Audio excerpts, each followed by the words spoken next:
बिस्मिल्लाहिर्रहमानिर्रहीम। गुजरे जमाने में खुसरो ईरान का एक बादशाह था। उसकी आदत थी कि लिबास तब्दील करके शहर का गश्त करता ताकि रियाया के अच्छे बुरे हालात से बाखबर रहे। एक रोज हस्बे मामूल अपने वजीर के साथ शहर की गश्त के लिए निकला। एक छोटी सी गली में मकान को देखने लगा कि गरीब किस तरह अपना बसर औकात करते हैं। उन्हें मकानों में औरतों के बोलने की आवाज आई। बादशाह बातें सुनने के लिए ठहर गया। दरवाजे से झांक कर देखा तो 3 नौजवान औरतें चरखा काट रही थीं। उनमें से बड़ी बोली, अगर मेरा बस चले तो मैं नानबाई से ब्याह कर लूं और मशक्कत की जिंदगी से निजात पा लूं। मंजली बोली, मैं बादशाह के बावर्ची से निकाह कर लूं ताकि उम्दा खाने रोज रोज खाने को मिले। छोटी बहन ने कहा, तुम लोग ख्याली पुलाव बना रही हो तो मैं भी बादशाह से ब्याह क्यों न कर लूं। सारा मुल्क मुझे मलका कहे। फिर वो हंस पड़ी। बादशाह ने वजीर को कहा कि इस घर को पहचान लो, सुबह इन तीनों औरतों को दरबार में हाजिर करना। इसके बाद बादशाह गश्त करके आराम करने चला गया। दूसरे रोज वो तीनों बहनें दरबार में पेश की गईं। बादशाह ने रात का किस्सा पूछा तो वो डर गईं, लेकिन बादशाह ने कहा, खौफ की कोई जरूरत नहीं, जो बात थी बयान करो। मजबूरन इन तीनों बहनों ने रात वाली बात बादशाह के सामने दोहरा दी। बादशाह ने उसी वक्त बड़ी और मंजली बहन की शादी नानबाई और बावर्ची से करवा दी और छोटी बहन को अपनी मलका बना दिया। चंद रोज के बाद दोनों बड़ी बहनें छोटी बहन से हसद करने लगी और सोचने लगी कि उसे किसी तरह से बादशाह की नजरों में जलील कर दें। अल्लाह की कुदरत से उसी जमाने में मलका को आसारे हमल जाहिर होने लगे। दोनों बहनें उसको मुबारकबाद पेश करने आई। छोटी बहन जो इनके फरेब से नावाकिफ थी, बड़ी मोहब्बत से पेश आई। बातों बातों में विलादत के करीब इन दोनों बहनों को लाने का वादा किया। वो राजी हो गईं और उन्होंने पुख्ता इरादा किया कि जब इनके यहाँ बच्चा होगा तो वो उसको अलग करके बिल्ली का बच्चा उसकी गोद में डाल देंगी और मशहूर कर देंगी कि बिल्ली का बच्चा पैदा हुआ है। इस तरह बादशाह उसे कत्ल करवा देगा या घर से निकाल देगा। जब विलादत का वक्त करीब आया तो उसने अपनी बहन को बुलाने की बादशाह से इजाजत ली और उनको अपने पास बुलवा लिया। उन दोनों बहनों ने बिल्ली का इंतजाम करवाया। मलका के यहाँ एक इंतहाई खूबसूरत लड़का पैदा हुआ। हासिद बहनों ने बच्चे को टोकरी में बंद करके उसे नहर में बहा दिया और मलका की गोद में बिल्ली का बच्चा रख दिया और सारे महल में मशहूर करवा दिया कि बिल्ली का बच्चा पैदा हुआ है। बादशाह को ये सुनकर बड़ा गुस्सा आया। उसने मलका को कातिल करना चाहा, लेकिन दाना वजीर ने रोका। चंद रोज सब्र कीजिए, मुझे इसमें कोई राज मालूम होता है। मलका का इसमें क्या कसूर? जो कुछ कुदरत ने पेट में बना दिया वही पैदा होगा। टोकरी नहर में बहती चली जा रही थी कि बादशाह के माली की नजर उस पर पड़ी। उसने निकाल कर देखा तो उसमें एक बच्चा था। माली की कोई औलाद नहीं थी। वो खुशी खुशी अपने घर आया और वो बच्चा बीवी के हवाले किया। माली की बीवी ने अपने बच्चे की तरह उसे पालना शुरू कर दिया। माली ने इसका जिक्र किसी से नहीं किया। मुमकिन हो कि कोई शाही राज हो। बच्चा पलता रहा, यहाँ तक कि 1 साल का हो गया। दूसरे साल मलका के यहाँ फिर बच्चा पैदा हुआ। बदनसीब मलका ने अपनी बहनों को इस मर्तबा भी बुलवाया। अब उन्होंने मुर्दा कुत्ते का बच्चा उसकी गोद में डालकर मशहूर करवा दिया कि कुत्ते का बच्चा पैदा हुआ है और उसे भी टोकरी में डालकर नहर में बहा दिया। इत्तेफाकन उसे भी माली ने पकड़ लिया और उसकी भी परवरिश करने लगा। तीसरे साल मलका के यहाँ लड़की पैदा हो गई, लेकिन हासिद बहनों ने उसे भी मुर्दा चूहिया मशहूर कर दिया और लड़की को भी बहा दिया। वो लड़की भी माली के हाथ लग गई। बादशाह ने नाराज होकर मलका को एक लोहे के पिंजरे में बंद करके शहर की मस्जिद के दरवाजे पर रखवा दिया ताकि हर आने वाला उसके मुंह पर थूके और जो इनकार करे उसे कत्ल कर दिया जाए। लोग मजबूरन थूकते और बादशाह के जुल्म को बुरा समझते। तीनों बच्चे माली के यहाँ परवरिश पाते रहे। माली ने तालीम और तरबियत भी शहजादों की तरह करवाई। लड़की भी पढ़ती रही। बड़े लड़के का नाम माली ने भामन रखा, छोटे लड़के का नाम परवेज और लड़की का नाम परिजात रखा। उस जमाने में मालन इत्तेफाकन बीमार होकर मर गई। बच्चों को इतना दुख हुआ कि जैसे माँ का होता है। बच्चे पढ़ लिख कर बड़े हो गए। माली भी रुपए पैसे वाला था। उसने बादशाह से इजाजत लेकर एक महल तामीर करवाया और एक बहुत बड़ा बाग बनवाया जिसमें एक चिड़िया घर भी था। वो तीनों बच्चों के साथ उसमें रहने लगा। यहाँ रहते हुए ज्यादा दिन नहीं हुए थे कि माली भी मर गया। बच्चे बहुत परेशान हुए, लेकिन क्या हो सकता था सिवाय सब्र के। दोनों भाई सैरो शिकार के लिए जाते। परिजात बाग में अपना दिल बहलाती, ये कभी गाना गाती। इत्तेफाकन मलका की हासिद बहनों ने आपस में मशवरा किया कि मलिका का तो खूब इंतजाम हो गया, लेकिन मुमकिन है कि इन बच्चों का राज खुल जाए, लिहाजा इनको चलता करो। उन्होंने कुटनी को बुलवाकर सारा माजरा पेश किया। वो बोली, तुम इत्मीनान रखो, मैं ऐसा कदम उठाऊंगी कि किसी को कानो कान खबर नहीं होगी। एक दिन दोनों भाई शिकार को गए। कुटनी उनके करीब आई और परिजात से नमाज की इजाजत लेकर वजू करके नमाज पढ़ने लगी। परिजात उससे मुतासिर हुई, खाना दिया और बाइसरार बाग दिखाने के लिए साथ ले गई। मक्कार कुटनी कहने लगी कि यूं तो यहाँ हर चीज मौजूद है, लेकिन 3 चीजों की कमी है। अगर वो मिल जाए तो फिर ये बाग बेमिसाल होगा। परिजात ने पूछा, लेकिन क्या, तुम बताओ तो सही। वो बोली, इसमें बोलती चिड़िया, गाता दरख्त और सुनहरे चश्मे के पानी की ही कमी है। अगर वो भी आ जाए तो बाग जन्नत का नमूना पेश करेगा। परिजात ने कहा, ये तीनों चीजें कहाँ से मिलती हैं? कुटनी ने कहा कि यहाँ से 20 रोज की मंजिल पर हिंदुस्तान की सरहद पर जो पहला आदमी मिलेगा वो रास्ता बता सकता है। बुढ़िया शौक की आग भड़काकर फौरन रफू चक्कर हो गई। शाम को जब दोनों भाई घर वापस आए तो बहन को फिक्रमंद पाया। वजह पूछी तो उसने तमाम कैफियत बयान की। भामन ने कहा, तुम इतना रंज क्यों करती हो? मैं जाता हूँ और ये चीजें लेकर आऊंगा। अगले रोज भामन सफर के लिए तैयार हुआ और बहन को एक खंजर निकाल कर दे दिया। जब तक ये साफ है तो समझो कि मैं बखैरियत हूँ। अगर ये मैला हो गया तो समझ जाना कि मैं मुसीबत में हूँ। अगर ये खून आलूद हो जाए तो समझ जाना कि मैं इस दुनिया में नहीं रहा। इसी तरह भाई बहन से रुखसत होकर उसी रास्ते पर चल दिया जो कुटनी ने बताया था। 21वें रोज सरहदे हिंदुस्तान पर उसे एक कुटिया नजर आई। सीधा वहाँ पहुँचा तो वहाँ एक फकीर बैठा था। उसका चेहरा बालों से छुपा हुआ था। भामन ने जेब से कैंची निकालकर फकीर का खत बनाया और फिर अदब से सलाम किया। फकीर खुश हुआ और कहने लगा, यहाँ कैसे आना हुआ? भामन ने अपना किस्सा बताया। फकीर ने सर्द आह भरकर कहा, बेटा, मुझे रास्ता तो मालूम है, लेकिन वहाँ खतरे बहुत ज्यादा है। क्योंकि तुमने मेरी बड़ी खिदमत की है, मैं तुम्हें इस काम से मना करता हूँ। भामन ने इसरार किया तो फकीर ने अपने पास से एक गेंद निकाली और कहा, इसे जमीन पर डाल दो और खुद इसके पीछे रवाना हो जाना। जहाँ ये रुक जाए तुम भी घोड़े से उतर जाना। सामने एक पहाड़ होगा, उस पर चढ़ जाना। उस पर तुम्हें अजीब और गरीब आवाजें आएंगी, मगर कोई नजर नहीं आएगा। उस वक्त सब्र से काम लेना। अगर तुमने पीछे मुड़कर देखा तो तुम पत्थर के बन जाओगे। अगर आगे बढ़ते गए तो तुम्हें तुम्हारी मतलूबा चीजें मिल जाएंगी। भामन ने फकीर का शुक्रिया अदा किया और गेंद जमीन पर डालकर उसके पीछे चल पड़ा। गेंद पहाड़ के दामन पर ठहर गई। वो घोड़े से उतरा और पहाड़ पर चलने लगा। अभी चंद ही कदम चला था कि चारों तरफ शोर मच गया। गालियों की आवाजें आने लगी। भामन सब कुछ सुनता रहा और आगे बढ़ता रहा। मजीद ऊपर पहुंचा तो गालियों की आवाजें मजीद बढ़ गईं। गालियां सुनकर उसका खून खौल उठा। भामन तलवार निकाल कर पलटा तो वहाँ कुछ भी नहीं था, लेकिन वो खुद पत्थर का बन गया। परिजात रोज खंजर उठाकर देखती और दुआ करती।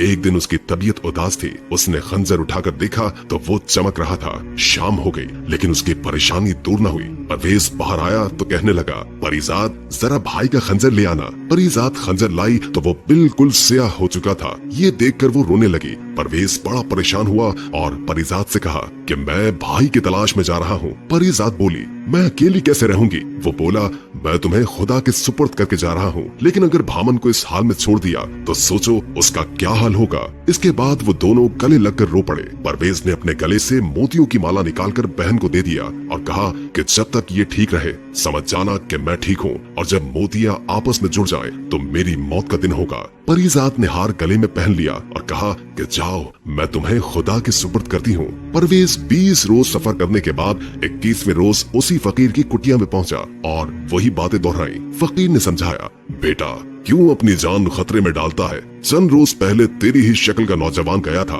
मगर वापस नहीं आया। शायद पत्थर का हो गया। परवेज ने कहा, वो मेरा भाई है, मैं अपनी जान दे दूंगा या इंतकाम लूंगा। फकीर ने जब देखा कि ये बात नहीं मानता तो गेंद निकाल कर दे दी और कहा, इसे जमीन पर डाल दो और इसके पीछे चल पड़ो। परवेज ने गेंद जमीन पर डाल दिया और उसके पीछे चल पड़ा और उसके साथ भी वही कुछ हुआ और वो भी पत्थर का हो गया। जिस वक्त वो पत्थर का हुआ, परिजात के गले में मौजूद माला की मोतियां आपस में जुड़ गई, जिससे परिजात समझ गई कि दूसरे भाई परवेज पर भी कोई मुसीबत आन पड़ी है। परिजात तमाम दिन भाइयों को याद करके रोती रही। दूसरे रोज मर्दाना लिबास पहनकर घोड़े पर सवार हुई और अल्लाह का नाम लेकर चल पड़ी। 20 रोज की मुसाफत के बाद 21वें रोज उसी फकीर की झोपड़ी पर पहुंच गई। वही सवाल किया। फकीर ने कहा, बेटी, मुझे मालूम है कि तुम लड़का नहीं हो, फिर इतना बड़ा इरादा क्यों? उसने कहा, अभी मेरे दोनों भाई यहाँ आकर वापस नहीं लौटे। मैं या तो उनका बदला लूंगी या यहीं खत्म हो जाऊंगी। उसे भी फकीर ने समझाया और एक गेंद दे दी। परिजात ने फकीर से गेंद लेकर सलाम पेश किया और फिर अपने कान में रुई इस तरह डाल दी कि कान बिल्कुल बंद हो गए। ये देखकर फकीर मुस्कुराया और कहने लगा, लगता है कि तुम जरूर कामयाब हो जाओगी। ये तरकीब आज तक किसी के दिमाग में नहीं आई। जाओ, खुदा तुम्हारी मदद करे। परीजात गेंद के साथ रवाना हुई। पहाड़ी के दामन में पहुंचकर घोड़े से उतरी, पहाड़ पर चढ़ने लगी। हर तरफ आवाजें बुलंद हुई, मगर परीजात के कान बंद थे, कुछ भी सुनाई न दिया। वो बेखतर पहाड़ की चोटी पर पहुंच गई और वहाँ एक चिड़िया का पिंजरा लटक रहा था। परीजात ने अपने कानों से रुई निकालकर सुना, चिड़िया शोर मचा रही है, कैसे पकड़ लो, ये चोर है। परीजात ने उसका पिंजरा उतार लिया। चिड़िया खामोश हो गई। कुछ देर के बाद बोली, अब मैं आपकी गुलाम हूँ। परीजात ने कहा, गाने वाला दरख्त कहाँ है? चिड़िया ने उसे उसका पता बता दिया और बोली कि इसकी शाख तोड़ लो, वो ही काफी है। परीजात ने शाख तोड़ दी और फिर सामने के चश्मे से वहीं रखे गड्ढे को चांदी के पानी से भर लिया। फिर परीजात ने चिड़िया से पूछा कि मेरे भाई जो पत्थर के हो गए हैं किस तरफ रखे होंगे? चिड़िया बोली, फुला तरफ मौजूद होंगे, उन्हें उधर तलाश करो और इसी चश्मे का पानी उन पर डाल दो और फिर खुदा की कुदरत देखो। परीजात ने भाइयों को ढूंढा और उन पर चश्मे का पानी छिड़का। वो उसी वक्त असली हालत में आ गए और बहन से मिलकर बहुत खुश हुए। इसके बाद तीनों ने मिलकर उन तमाम आदमियों पर भी चश्मे का पानी छिड़का जो पत्थर के हो चुके थे। पानी पड़ते ही सब अल्लाह के हुक्म से असली हालत में आ गए और परीजात का बेहद शुक्रिया अदा किया। इसके बाद पहाड़ से नीचे उतरे तो देखा कि घोड़े खड़े हैं। सबने अपने अपने घोड़े पहचान लिए और उन पर सवार होकर अपने अपने रास्ते पर चल पड़े। वहाँ आकर देखा कि न तो कोई फकीर था और न ही कोई कुटिया। परीजात ने कहा, ये फकीर इसी तिलिस्म से मुंसलिक था। तिलिस्म के खत्म होने के बाद वो फकीर भी गायब हो गया। घर आकर शाख उसने एक मौजूद जगह पर लगाई और एक उम्दा हौज में फव्वारा तैयार करके उसमें चश्मे का पानी डाल दिया। और जब अगले दिन देखा तो शाख की जगह एक दरख्त खड़ा था। फव्वारा जोर से चल रहा था। चिड़िया का पिंजरा लटक रहा था। सारे शहर में इन चीजों की शोहरत हो गई। एक रोज भामन और परवेज शिकार से वापस आ रहे थे तो रास्ते में बादशाह की सवारी मिली। उन्होंने कोशिश की कि बचकर निकल जाएं, मगर जब सामना हो गया तो मजबूरन खड़े हो गए। और जब बादशाह करीब से गुजरा तो झुककर सलाम किया। बादशाह ने दरियाफ्त किया कि तुम किसके लड़के हो? उन्होंने अर्ज किया कि माली के लड़के हैं और फुला जगह हुजूर की इजाजत से महल तामीर करवाया था, उसी में रहते हैं। बादशाह के दिल में उनके लिए मोहब्बत बढ़ रही थी। बात को बढ़ाने के लिए पूछा, कहाँ से आ रहे हो? जवाब मिला कि शिकार करने गए थे। बादशाह ने पूछा, बगैर इजाजत क्यों शिकार का गए? जवाब आया कि आइंदा नहीं जाएंगे। बादशाह मुस्कुरा कर कहने लगा, मेरे साथ आओ, मैं भी तो देखूं कि तुम कैसे शिकार खेलते हो। दोनों भाई साथ हो गए और जंगल में जाकर कहीं से शेर मार कर लाए और बादशाह के सामने पेश कर दिया। बादशाह इनसे इतना मुतासिर हुआ कि कहने लगा, तुम मेरे साथ शाही महल चलो, खाना खाकर चले जाना। दोनों भाइयों ने अर्ज किया कि खाना खाने में हमें कोई मसला नहीं, मगर हमारी एक छोटी बहन है। हमने आपस में कसम खाई है कि आपस के मशवरे के बगैर कुछ नहीं करेंगे। आज हम इससे पूछ लें और कल आपकी खिदमत में हाजिर होंगे। बादशाह ने इजाजत दे दी। दोनों भाई घर आए, लेकिन दावत का जिक्र परीजात से करना भूल गए। सुबह बादशाह से शिकार गाह में मुलाकात हुई तो दोनों ने माजरत की। गरज इसी तरह 3 दिन बराबर भूलते रहे। चौथे रोज बादशाह ने दोनों को एक एक गेंद देकर कहा कि इसे कमर पर बांध लो और जब कपड़े बदलने लगो तो तुम्हें याद आ जाएगा। रात को जब वो लेटने लगे तो वो गेंद कपड़ों से गिर पड़ी। उन्हें बादशाह से किया वादा याद आ गया। दोनों परीजात के पास गए। परीजात कहने लगी, जरा रुको, मैं अपनी चिड़िया से पूछकर बताती हूँ। चिड़िया से पूछा कि क्या मेरे दोनों भाइयों को दावत में जाना चाहिए? चिड़िया ने हाँ में जवाब दिया। परीजात भाइयों के पास आई और कहने लगी, बादशाह की दावत मंजूर कर ले और अगले रोज के लिए बादशाह को दावत दे, मैं उसका इंतजाम कर लूंगी। दूसरे रोज भामन और परवेज महल में दाखिल हुए। लोग उनके हुस्न और जमाल को देखकर हैरान रह गए। बादशाह दोनों को लेकर एक कमरे में आया और फिर दस्तरखान पर खाना खाने लगा। सबने मिलकर खाना खाया। महल से जाते हुए बादशाह को अपने गरीब खाने में खाने की दावत दी। बादशाह ने जवाब दिया, बच्चों मैं तुम्हारे साथ चलूंगा।